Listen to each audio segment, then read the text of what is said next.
Lubos na nagpapasalamat si Janine Gutierrez kay Jericho dahil sa ipinakitang pagmamahal at suporta nito sa kanya.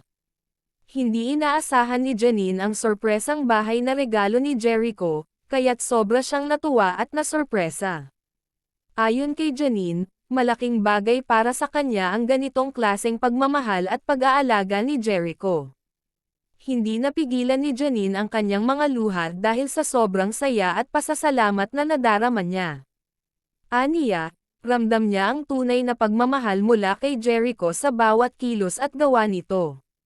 Sinabi rin ni Janine na walang katumbas na halaga ang regalong ibinigay sa kanya ng kasintahan.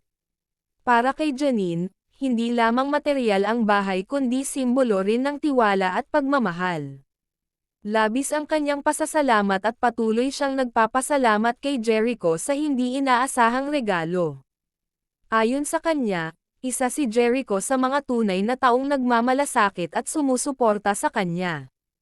Naniniwala si Janine na ang pagkakaroon ng kasintahang tulad ni Jericho ay isa sa pinakamalaking biyaya sa kanyang buhay.